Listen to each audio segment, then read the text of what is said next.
하나님 주신 말씀은 히브리서 2장 1절 한 절 말씀입니다. 저와 여러분이 합독하겠습니다. 그러므로 우리는 들은 것에 더욱 유념함으로 우리가 흘러 떠내려 가지 않도록 함이 마땅하니라. 아멘. 20년 전에 MBC 방송국에서 방영한 드라마가 하나 있습니다. 역대 시청률로 따지면 7위에 해당한다고 하는 대단히 유행했던 드라마였습니다. 드라마의 이름은 다모였고, 그 다모라는 드라마의 주인공은 하지원 씨와 이서진 씨가 맡았었습니다. 그 다모라는 드라마도 굉장히 유행했지만 그 다모라는 드라마의 두 사람의 그 대화가 더 유행하였습니다. 아프냐? 나도 아프다. 이 공감을 이야기합니다. 한때 유행어처럼 사용되었던 이 대사는 공감이 얼마나 중요한지를 다시 한번 일깨워 주기도 하였습니다. 공감이라는 것은 세 가지 영역에서 이루어진다고 합니다. 첫 번째는 정서적인 영역인데 그것은 감정을 나누는 것입니다. 상대방의 아픔, 또 기쁨, 또 그런 것들을 같이 공유하는 것, 내 것으로 느끼는 것입니다. 정서적 공감이다. 두 번째는 인지적 공감이다 합니다. 인지적 공감은 상대방의 마음의 생각과 또한 상태를 공감하는 겁니다. 그리고 그 입장에서 상황을 분석하고 그 입장에서 생각하는 것입니다. 이게 인지적 공감이다 합니다. 세 번째는 동정적 공감이다, 그렇게 얘기를 합니다. 이것은 매우 적극적인 것입니다. 상대방의 어떤 문제나 아픔이나 기쁨에 자기 일처럼 뛰어드는 것입니다. 자기 것으로 동일시하고 또한 같이 행동해 주는 것, 그것을 동정적 공감, 동정심이라 이렇게 얘기를 합니다. 그래서 어떻게 보면은 상대방의 기분이나 감정을 읽어내는 능력이 공감의 시작일 뿐이죠. 그 공감의 전부는 아닙니다. 그처럼 생각해주고 그와 함께 뛰어드는 것, 여러분, 그게 진짜 공감입니다. 공감을 보게 되면 공감은 개인과 사회적인 삶에서 굉장한 성장을 가져오는 능력이라고 합니다.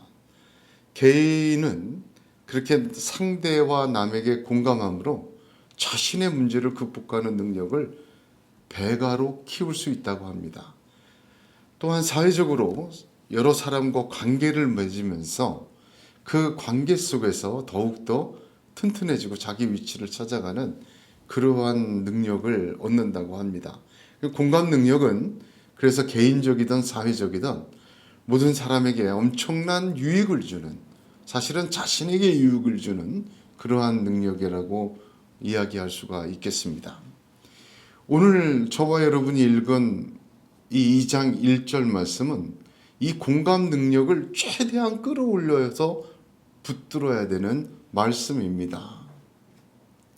왜 그런가 하니 히브리서 자체가 어떤 면에서는 예수 그리스도에게 다시 집중하자, 예수님에게 집중하자, 그것이 주제예요.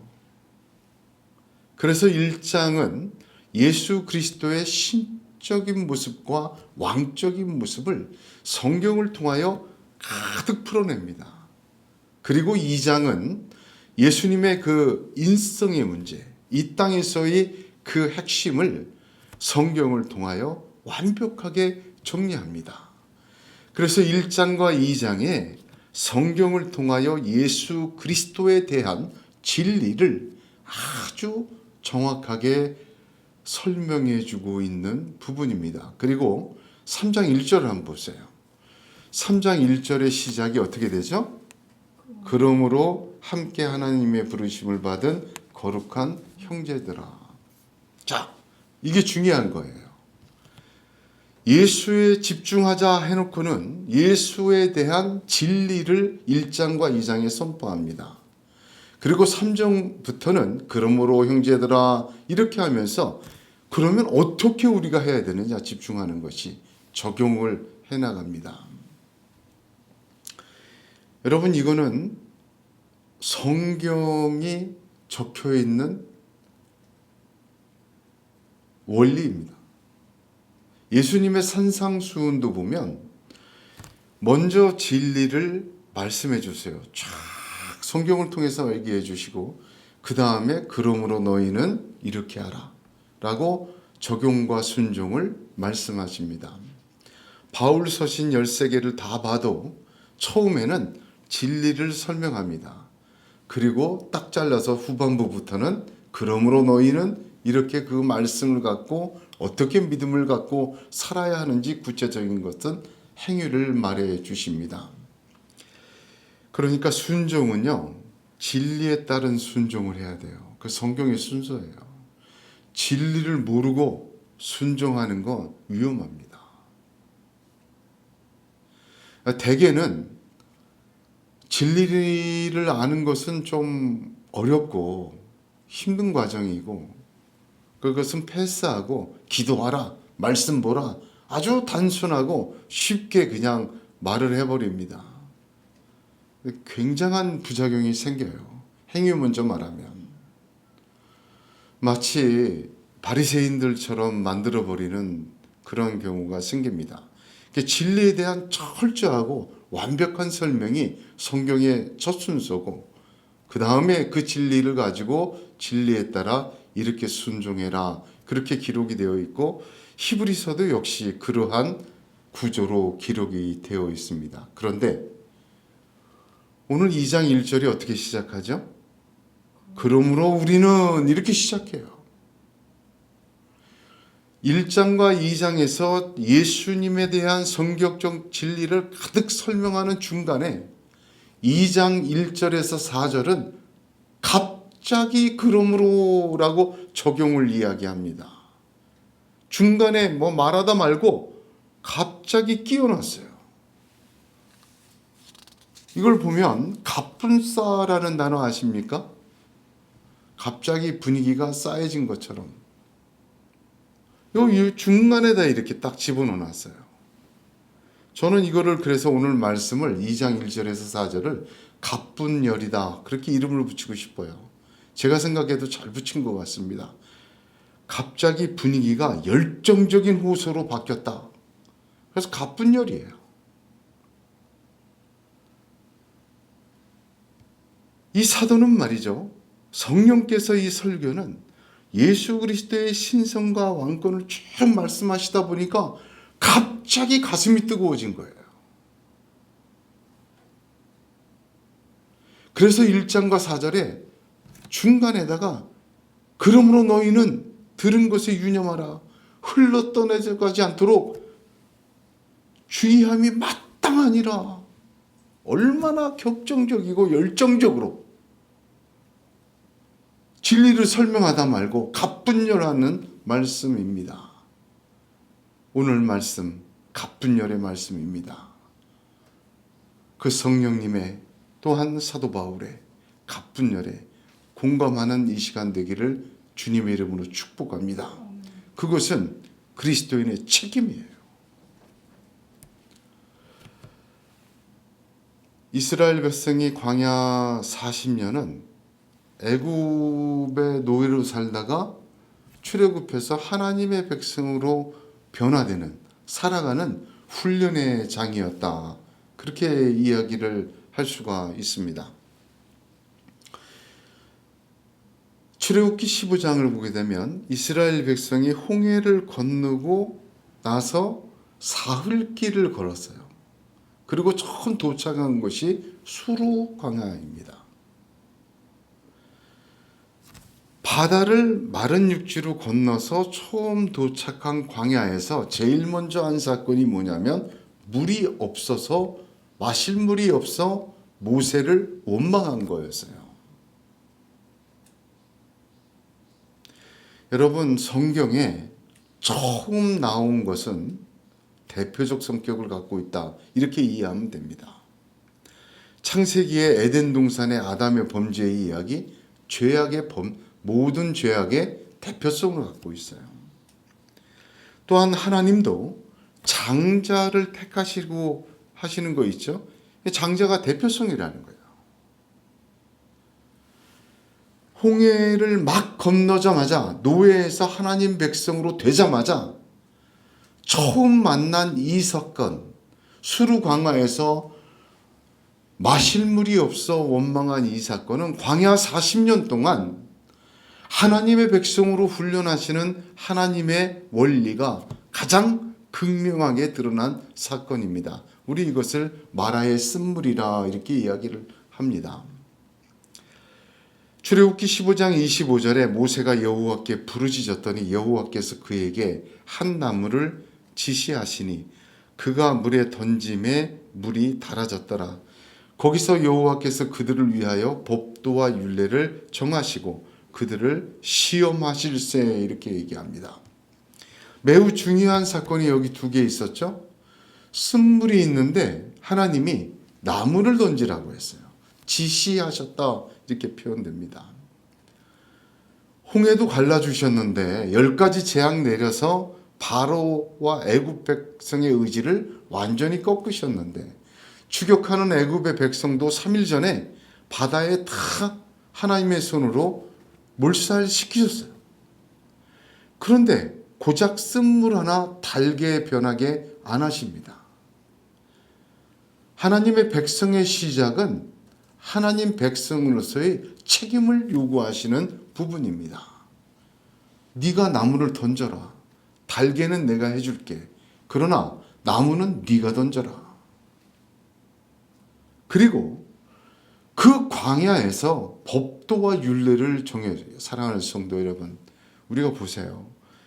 먹고 살기 편하고 주변 환경이 넉넉하고 잠 잘 자고 시간 많고 그럴 때 법도와 율례를 지키기가 쉽죠. 그렇지 않습니까? 그래도 그나마. 그런데 지금 노예로 살다가 먹을 것도 없이 바다를 건너온 사람들에게 법도와 율례를 줬어요. 여기서 이 상태에서 지키라는 거예요. 그리고 시험하십니다. 이거 굉장히 중요한 의미가 많이 들어있어요. 마라의 쓴물 사건은. 하나님의 말씀은 어디에서 지키는 거예요? 광야에서부터 지키는 거예요. 갈 곳 없고 먹을 곳 없고 마실 것 없고 아무 보호가 없는 데서 뭐를 지켜야 돼요? 하나님의 법도와 율례를 지켜야 돼요. 그래야 가나안 들어가서도 그렇게 살 수 있어요. 마라의 쓴물도 나무를 던져야 달게 하셔요. 이제는 그냥 달게는 안 해주십니다. 이 나무라는 말, 왜 나무를 던지셔? 돌멩이를 던져라 그럴 수도 있는데 나무 잎사귀를 갖다 던져라, 해독제 같은 나무 잎사귀를 던져도 될 만한데 왜 나무를 던지라 하셨는가? 굉장한 영적 의미가 있습니다. 성경에서 동산의 나무는 딱 두 개로 표현돼요. 하나는 에덴 동산의 선악과고 하나는 골고다 언덕의 십자가입니다. 이 나무는요, 세우시고 책임을 주신 거예요. 동일해요. 에덴 동산에서는 선악과의 나무를 세우시고 먹지 말라는 책임을 주셨고, 골고다 언덕에는 십자가 나무를 세우시고 먹으라고 책임을 주셨습니다. 이 두 나무는 서로 대비되죠? 선악나무는 하나님이 세우시고 먹지 않을 책임을 주셨어요. 그런데 먹었어요. 십자가 나무는 사람이 세우고 그 피와 살을 먹고 마시라는 책임을 주셨어요. 사탄은 먹지 말라 하신 선악의 나무 열매는 먹게 하고 먹으라 하신 십자가의 주님의 살과 피는 먹지 못하게 하는 게 사단의 역사의 핵심입니다. 하나님이 주신 책임을 거꾸로 행하게 하는 게 사단이 하는 일이에요. 예수님의 십자가로 구원받은 우리에게도 하나님의 책임을 주셨어요. 그리스도인들에게 책임이 있습니다. 그 나무를 쓴물에 던져 넣어야 돼요. 마라의 쓴물과 같은 마실 수 없는 생명을 주지 못하는 인생과 육적인 삶에 십자가의 나무를 던져냈을 때 생명수와 같은 하나님의 생명으로 변화시키는 분은 하나님이십니다. 오늘 말씀은 그 그리스도인의 책임을 이야기하세요. 1장 전체에서 예수 그리스도, 그 나무에 달리신 예수 그리스도의 신적 모습과 왕적 모습과 그분이 행하신 구원의 놀라운 새 창조의 역사를, 진리를 설명했습니다. 이것을 설명하다 보니까 가뿐열한 거예요. 갑자기 분위기가 열정적 호소로 바뀐 거예요. 자, 이분의 말씀을 들은 것에 유념해야 된다. 이건 말하고 넘어가야 돼. 우리가 흘러 떠내려가지 않도록 주의함이 마땅하니라.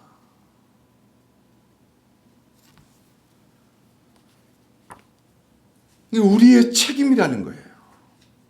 오늘 말씀은 그래서 가뿐열의 말씀이요, 바로 저와 여러분의 책임을 이야기합니다.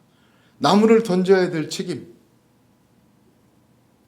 먹지 말라는 책임, 먹으라는 책임, 거꾸로 만들어가는 사단이 가득한 이 죄악의 세상에서 오늘 말씀을 통하여 하나님이 다 이루신 그 놀라운 역사를 우리 삶에 이루시게 하는 성령의 역사 충만하기를 주님의 이름으로 축복합니다.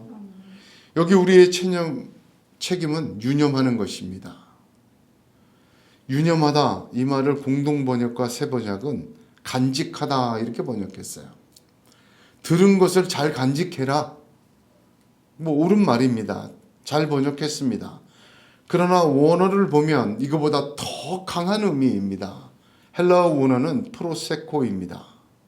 이 말은 프로스라는 전치사와 에코라는 동사가 함께 결합된 단어예요. 프로스라는 단어는 어디를 향하여, 그 목적지를 얘기해요. 그 방향성을 얘기합니다. 프로스. 에코라는 단어는 잉태하다라는 뜻이에요. 그러니까 들은 것을 향하여, 들은 것을 계속해서 내 안에 잉태하듯이 적극적으로 품고 가장 소중히 여기며 적용하는 것을 이야기합니다. 들은 것에 유념하라. 붙드는 걸 넘어서 꽉 잡아라.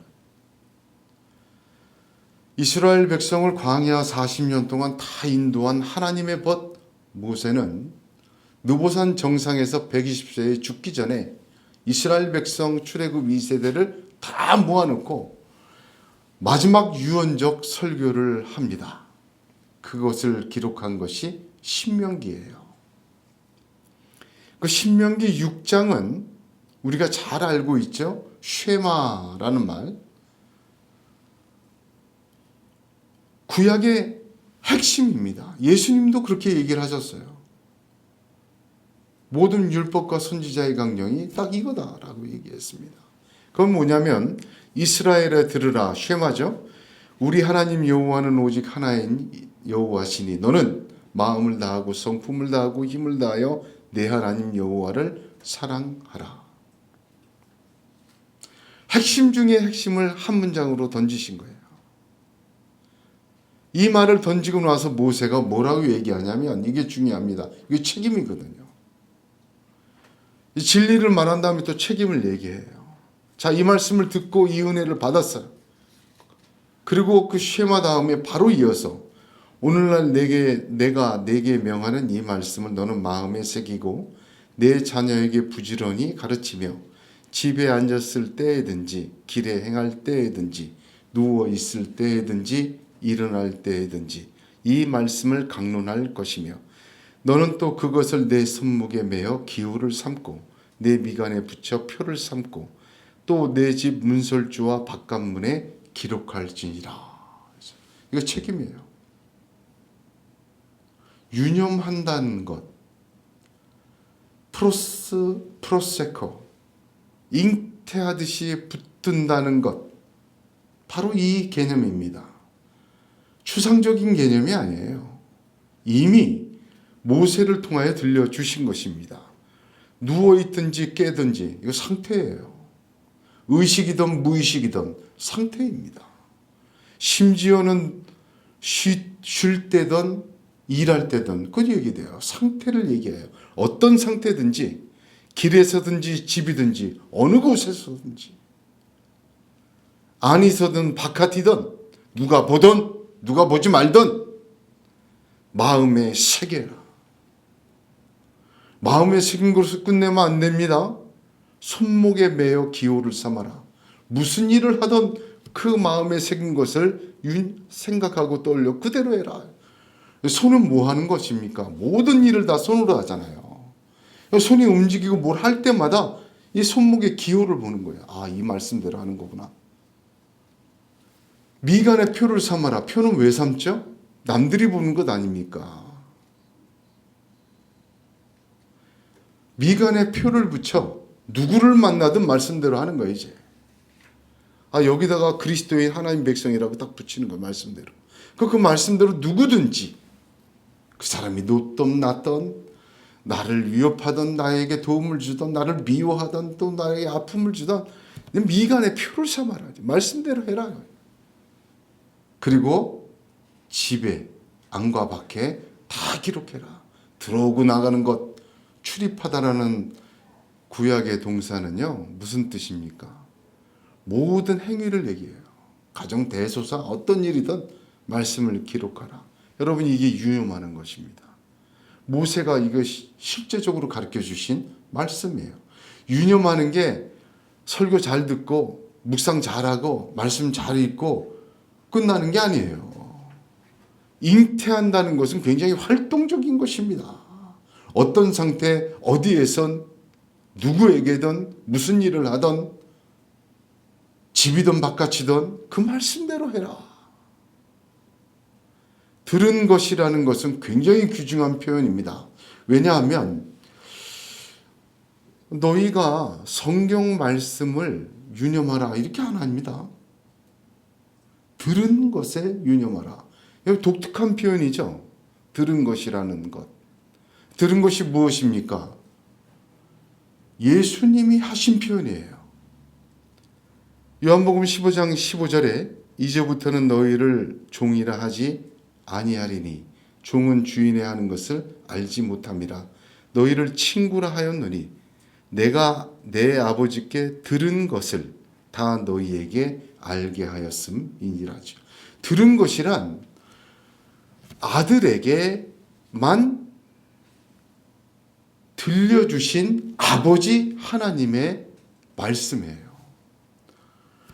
아버지 하나님이 아들에게만 아버지로서 들려주신 말씀이고 그 들은 아들이 이 땅에 오셔서 그 들은 것을 우리에게 들려주신 것이에요. 그러므로 여기서 들은 것이라는 것은 예수 그리스도의 말씀 곧 복음을 의미합니다.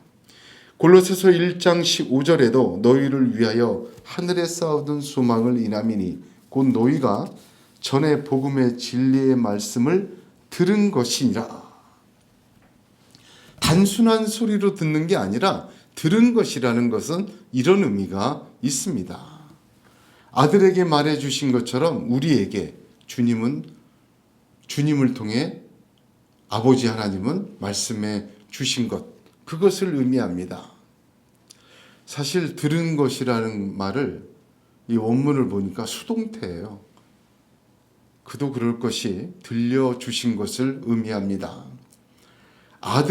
아버지가 사랑하는 아들에게 들려주신 것을 동일하게 주님을 따라 자녀된 저와 여러분에게 사도를 통해 들려주신 것을 의미합니다. 아주 구체적인 이야기예요. 단순한 이야기가 아니에요. 한 가정에서 아버지가 아들에게 유언적으로 넘겨주는 그러한 말씀이래요. 그 말씀은 뭡니까? 내가 너를 사랑해. 너를 구하기 위해 내 독생자를 주었다. 그를 영접하고 믿고 따르라. 너희들은 그의 음성을 들으라.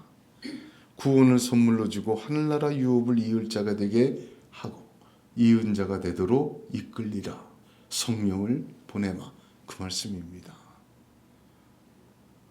누구나 성경을 펴보면 지금 이 말을 읽을 수는 있지만 누구나 아버지 하나님이 아들 예수에게 들려주신 것을 또한 그 아들이 전해준 사도들을 통하여 들려주신 것을 우리가 듣는 것은 아닙니다.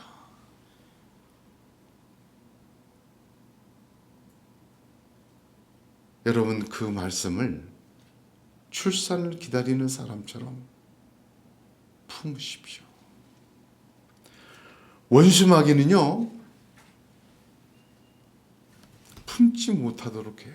의심을 던지고 불신을 던지고 네가 지금 네 꼬라지를 봐라. 이 상황에서 그거 말씀 그거 하게 생겼냐? 당장 먹을 물 없고 당장 먹을 것 없고 당장 햇빛 뜨겁고 당장 어디로 갈지 모르는데 지금 그거 하게 생겼냐?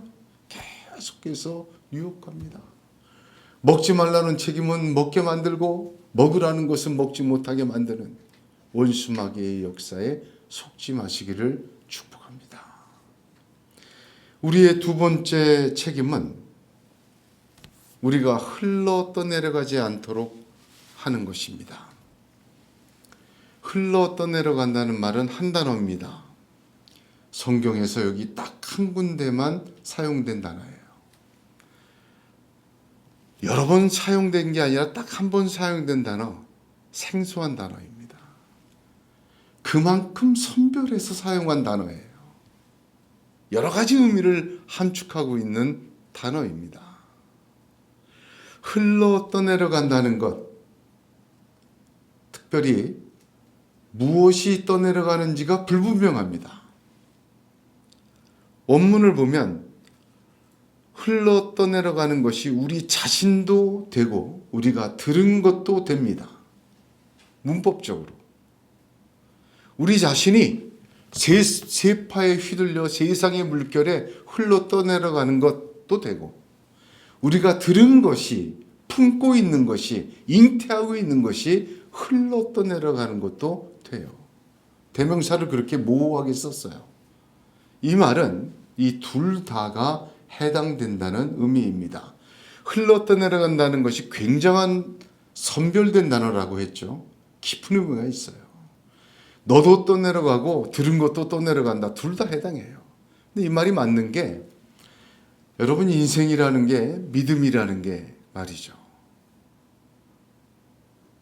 한순간에 흘러 떠내려가지 않습니다.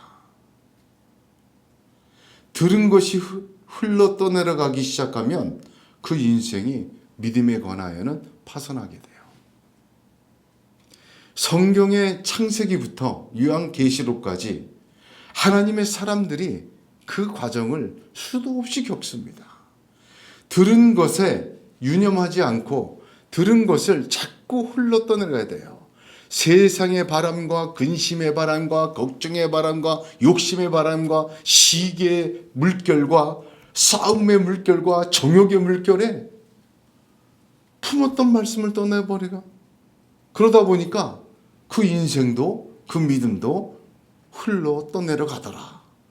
진리와 같이 얼마나 많은 사람이 그렇게 했습니까? 삼손이 안 그렇습니까?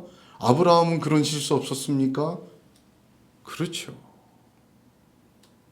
흘러 떠내려가지 않는 길은 딱 하나예요. 들은 것에 유념하라. 우리의 믿음도 인생도 흘러 떠내려갈 수 있습니다. 이스라엘 초대왕 사울의 이야기는 이 책임에 실패한 대표적인 사건이에요. 사무엘상에 사울 왕의 이야기가 기록되어 있는데 특별히 사무엘상 14장과 15장은 정확한 대비를 이룹니다. 사무엘상 14장에는 사울의 성공이 기록되어 있어요. 어떻게 기록되어 있냐면 스스로 작게 여길 때 하나님이 택한 사람인데 이스라엘 왕위에 오른 후에 사방에 있는 모든 대적 가는 곳마다 이겼고 약탈하는 자들의 손에서 이스라엘을 건졌다. 완벽한 안식이 왔다. 그렇게 14장이 기록되어 있어요. 완전한 성공이에요.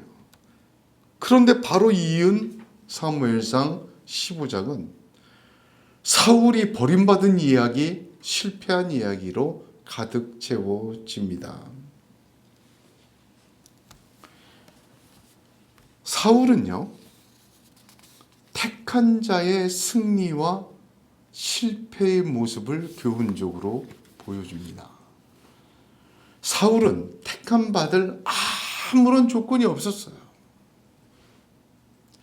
그러나 하나님이 스스로 작게 여기는 그를 택하셔서 자신의 나라의 왕으로 삼으셨어요.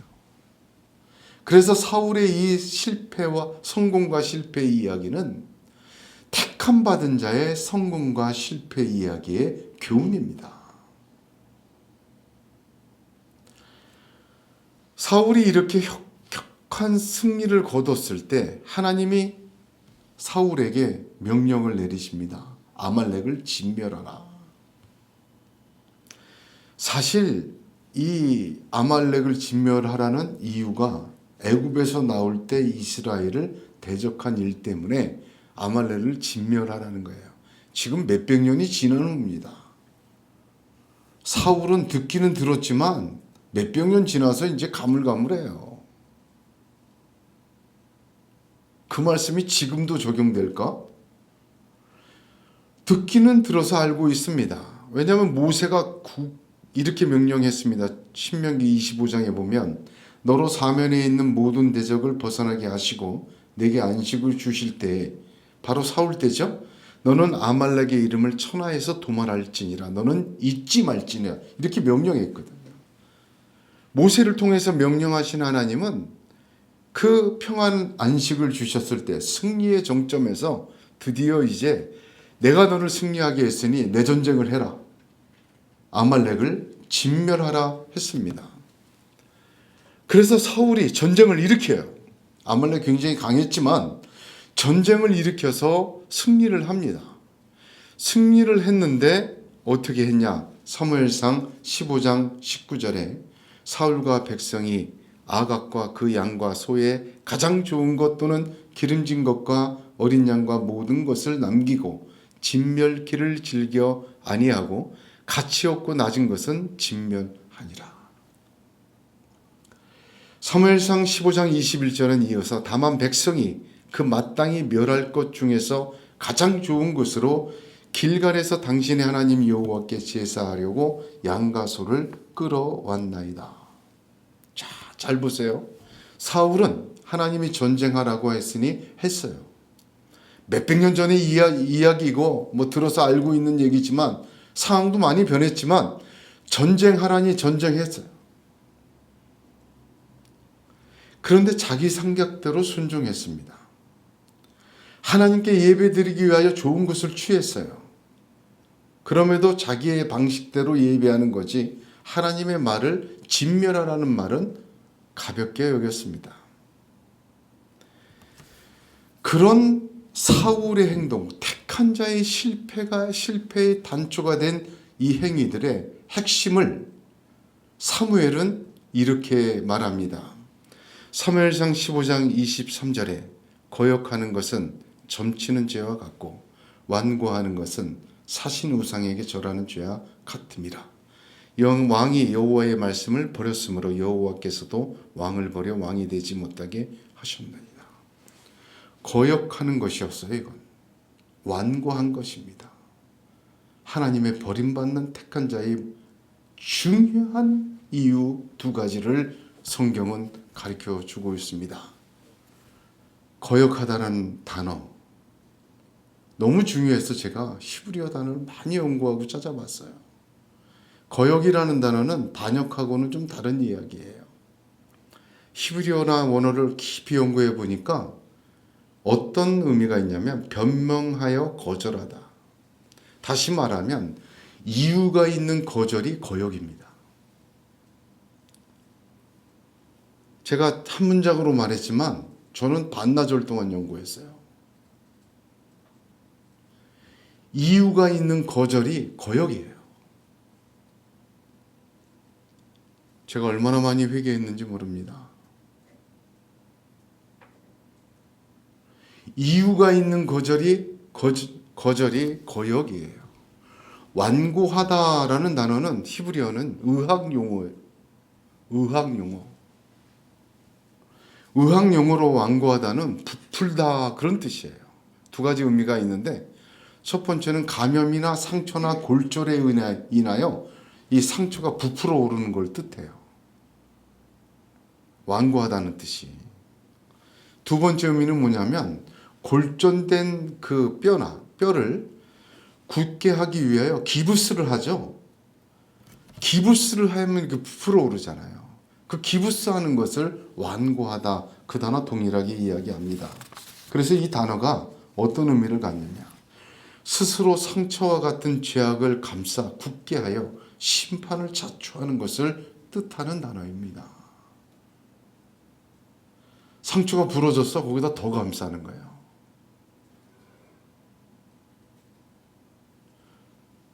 사울의 거역은 사울 입장에서는 이유가 있는 거절이에요. 여러분, 하나님을 거절하지 마십시오. 반역은 안 되고 거절은 넘어갈 줄 알아요? 택함 받은 자, 거저 은혜 받은 자가 거절하기 시작하면 이유가 있는 거절이라 할지라도 하나님의 말씀을 버린 거예요. 흘러 떠내려가게 됩니다. 심각한 것이라고 생각 안 할 수 있어요. 백성들의 말을 왕이 들어야 합니다. 미인은 하늘의 뜻이다 뭐 이러잖아요. 보다 좋은 것으로 하나님께 제사 드리기 위해서 어찌 보면 선의로 믿음으로 적용한 것을 사무엘은 거역이라고 합니다. 완고함이라고 합니다. 사울은 흘러 떠내려간 자의 대표자입니다. 들은 것에 유념하지 않았습니다. 욕심이 잉태하여 죄를 낳고 죄가 장성하여 사망을 낳습니다. 무엇을 품고 무엇을 잉태하고 있는가 매우 중요합니다. 생명의 시작은 말씀의 잉태입니다. 저와 여러분 오늘 돌아봐야 합니다. 내 속에 품고 있는 것이 무엇입니까? 육신의 정욕을 품고 있습니까? 우리의 영혼을 갉아먹는 세상의 낙담과 허망함을 품고 있습니까? 우리를 품고 내가 잉태하고 있는 것의 진정한 주인은 말씀입니다. 사실 사울을 보면 이게 첫 번째 일이 아니에요. 이전에 사무엘상 13장 승리하기 이전에 사울의 모습을 보니까 이미 이러한 모습이 있었어요. 블레셋과 큰 전쟁을 앞두고 사무엘을 기다려요. 제사 지내고 이제 전쟁 나가려고. 그러니까 일주일이면 온다고 하는 사무엘이 오질 않아요.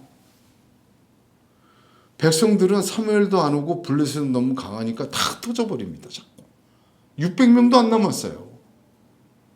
큰일 났다 싶어서 사울이 번제를 스스로 드려요.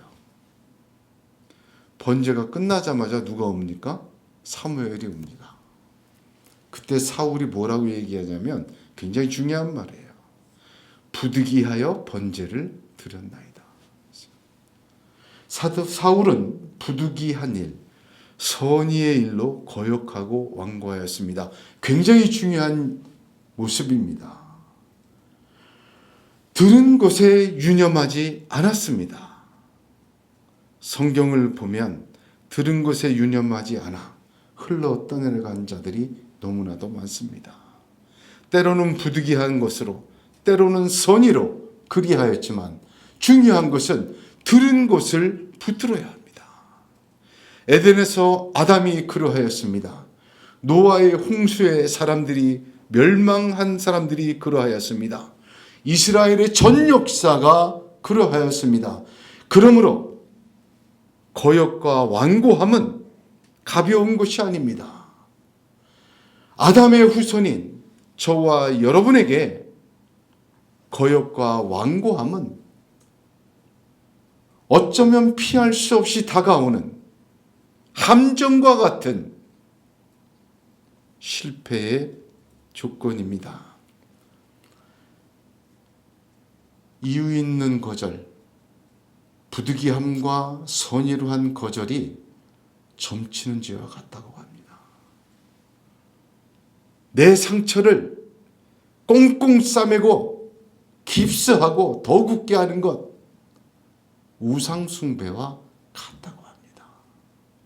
이 두 가지가 버림받은 일이라 이야기를 합니다. 우리가 점은 안 치고 우상숭배는 안 했다 합니다. 우리가 반역은 안 했다고 합니다. 다 좋은 게 좋자고 했다고 했습니다.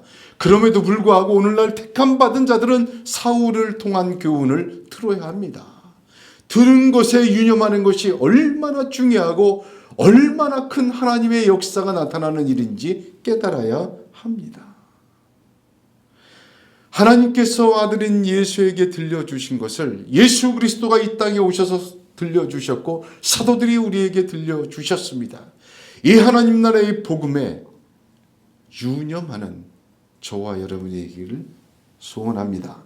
어느 때든지 어디에서든지 들은 것을 향하여 언제나 품고 따르지 아니하면 흘러 떠내려가게 됩니다. 이것은 우리의 책임입니다. 얼마나 중요했던지 갑분열하며 성령님은 이것을 외치십니다.